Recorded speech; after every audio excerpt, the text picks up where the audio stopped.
Hello and welcome to Inside Iraq. My name is Jassim Azzawi. For over a year, al-Maliki has been long on promises and short on delivery. He asserted repeatedly, I shall disband the militias, reform the constitution, and be a prime minister for all Iraqis. But his failure has been total and devastating. A memo leaked by U.S. National Security Advisor Stephen Hadley said, the man is weak, insincere, and stringing along everyone to please his political backers. This week, the Iraqi Vice President al-Hashimi has warned al-Maliki, reform by May 15th or we shall leave the government and parliament. So is the system blinking red and the clock ticking for his downfall? Here's Huda Abdul Hamid. They were convinced to join the elections. In return, the Sunnis of Iraq were promised swift amendments to the constitution. But more than a year later, the pledges made by the Shiite majority turned out to be empty promises, and the same controversial issues, federalism, reintegration of army and police, reversing the de-Baathification law, are still as divisive as ever. Now aggravated by a proposed oil law which threatens to further split Iraq. May 15th is the deadline for these constitutional amendments to be presented to Parliament. They are at the heart of the national reconciliation process, which Prime Minister al-Maliki, under intense international pressure, has called his top priority. But the Sunnis, who've heard it all before, are now threatening to pull out from the government. Some are calling their participation in the political process a bitter harvest, which only led to a further deterioration of the security situation and an increase in sectarianism. Last Monday, Iraq's Sunni Vice President Tariq al-Hashimi gave a one-week ultimatum to coincide with the May 15th deadline.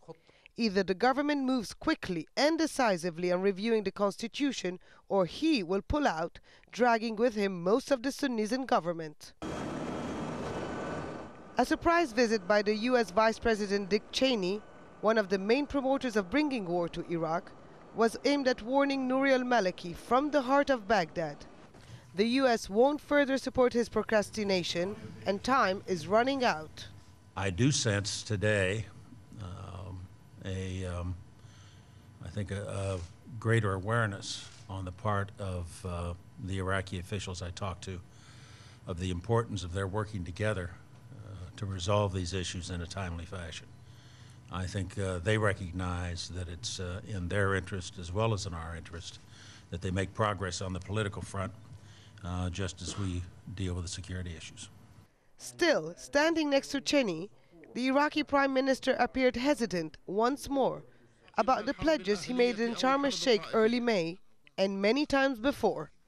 But the Prime Minister now has no choice, as the Americans have put reforms to the Constitution as the main benchmark set for his government, because they now recognize no security plan, no army can bring the stability needed for U.S. troops to pull out with some sort of dignity. Only national reconciliation, which includes the Sunnis of Iraq, will do, with or without Prime Minister Nouri al-Maliki. Huda Abdul Hamid for Inside Iraq. To assess the chances of survival for al-Maliki government and what lies behind his flagrant failures, I am joined from New York by Iraqi ambassador to the UN, Dr. Hamid al-Bayati, and from London by Iraqi affairs expert Anas al-Tikriti. Gentlemen, welcome to Inside Iraq. Dr. Hamid, let me start with you. Al-Maliki has been warned by al-Hashimi that reform by May 15th or else we will be leaving, we will leave you alone. Is al-Maliki capable of reform? He hasn't done it before. Why should he do it now? First of all, I don't think al-Hashimi has threatened to withdraw from the government. This is a misconception to what is happening. On the contrary, he had a very constructive meeting with the Prime Minister. And I think a week is not a long time with 4 years since the fall of the regime to make changes. But we know that the constitutional review is going on according to the timetable. And the Prime Minister is determined to have more participation in the government and to open to groups who are not part of the political process. If it was limited to the 1 week, one would be agreeing with you, it is a week. But we are looking over a period of over a year when these promises and pledges were made, none other to the President of the United States, that the Constitution will be amended, most of the laws will be revised, and national reconciliation will be on the table, and the inclusion of the marginalized people. Well, many things has been achieved since a year now. Militias are really out of the streets. This is very visible in Iraq for everybody. Second, the constitutional review is going on according to the timetable, and the new draft is going to be handed over to the parliament by 15th of this month. And the national reconciliation, we had two conferences. The Prime Minister attended two conferences, one with the heads of tribes of Iraq, and the second one with the military officers. And then in June next month, there will be a big conference again for national reconciliation. So everything is going according to the plan. However, we know that there are challenges and difficulties facing the government, which is the terrorist and the security situation. Anas al-Tikriti, this is a rosy picture depicted by the ambassador. Nothing is wrong, everything is right, and all the blame is on the terrorist. Well, I'm sorry, but I feel that the ambassador is actually defending the indefensible. The fact of the matter is, although I agree with him, 4 years in regards with the history of Iraq is not a long time, and we ought to take into stock that things happen gradually. However, over 4 years, we've managed to actually reverse the situation and rather make things better or keep them as they are. We've managed to make them much, much worse by the own admission of previous Prime Minister Ayad Allawi and other government officials in terms of human rights, in terms of participation, in terms of security, public services. Now we have an exodus of more than 4 million Iraqis to countries around the world. We've managed to reduce Iraq to a pile of rubble rather than a country that resembled some sort of state. That's not apologizing for the previous regime. So actually we've gone backwards rather than move forwards. And yes, I agree with the ambassador. There have been many meetings and many conferences, but in actual fact, there's been much talk, but very, very little in terms of tangible effects on the ground. The actual fact is that the pledges that were made were not delivered, either to the Sunni community or to the Iraqi people in regards of security, corruption, and when the ambassador talks about the constitution, I ask, I mean, in what state has the parliament been proceeding and operating over the past year in order to achieve any kind of draft constitution? That in itself is a crisis, and I feel that will be a catastrophe for years to come. Well, as I mentioned earlier, a lot of achievements has been really achieved in Iraq. The most important issue, the civil war or the sectarian war, a year ago everybody was talking about the possibility of a full-scale civil war. Nobody is talking about it anymore. They are talking about national reconciliation. And I'll give you a good example, the oil law which you mentioned in your presentation or in the beginning of the program. I had a meeting in New York with Ali Baban, who is from Tawafuq group, and he's the Minister of Planning, and he was one of the drafters of the law. And he told me that his group and himself was satisfied with the law.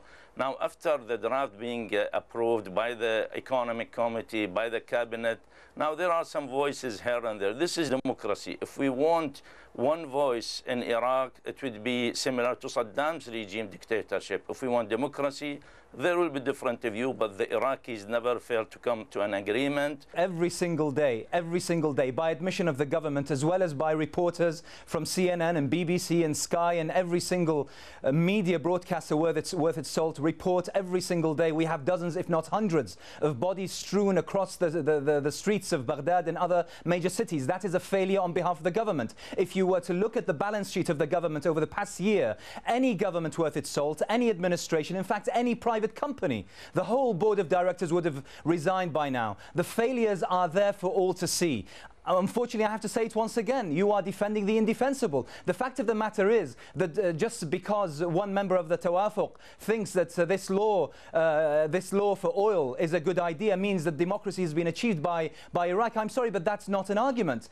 The fact that al-Maliki has not resigned, the fact that the Americans are trying to keep him as much as possible because a failure or a withdrawal will backfire not only for the Iraqi government but also for the American government. Why do you think, the situation keeps going on? Is it because the political backers, the people behind al-Maliki, are supporting him? Yes, well, I think there are a number of parties here that have an interest in preserving or maintaining this particular government. I believe that the Americans are in a very, very difficult predicament. And that is basically, if this government was to fall, and believe me, there is very, very little to prevent it from actually collapsing from within, not just pressures from without, but from within. There are very, very little, things holding it together. But the fact of the matter is that the Americans know at this late stage, just a year and a little bit before the next presidential elections, for the government to collapse means the utter failure of this particular project. The Americans need to shed some sort of positive light on what has been happening on Iraq. And believe me, there is nothing to be shed on Iraq today. Look, ask every single Iraqi on the streets whether they'd rather stay in Iraq or if given the chance to leave. And the answer would invariably be to leave unless they have a particular kind of interest, either political or financial, to gain from staying. And more than 4 million people, they have voted with their feet. They took to Syria and Jordan. But let's go back to the threat somehow implied perhaps by al-Hashimi, the Iraqi vice president. He says this, if these things did not come through, if there is no reform and no national reconciliation, joining the Iraqi government and giving my blessing, especially to the constitution, would be the biggest mistake in my life, Dr. Hamid. Why do you think somebody who is part of the government would say that?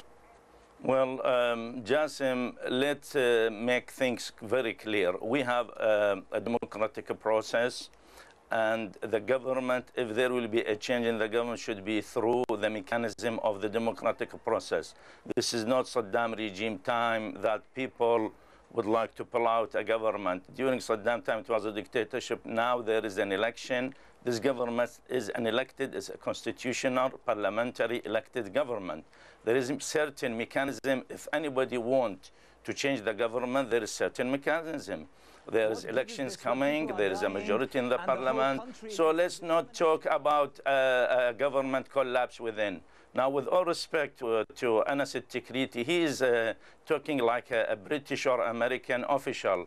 He is referring to CNN, ABC, or Sky, or BBC. He never mentioned Iraqi perspective. He's like somebody who's a foreigner from the country. Ambassador al-Bayati, we will take a short break now, but when we come back, we will let Anas al-Tikriti, who listens to the Americans and the British, to defend himself and position. Stay with us. And so I've come to not only look you in the eye, I've also come to tell you that when America gives its word, it will keep its word. That it's in our interest that Iraq succeed.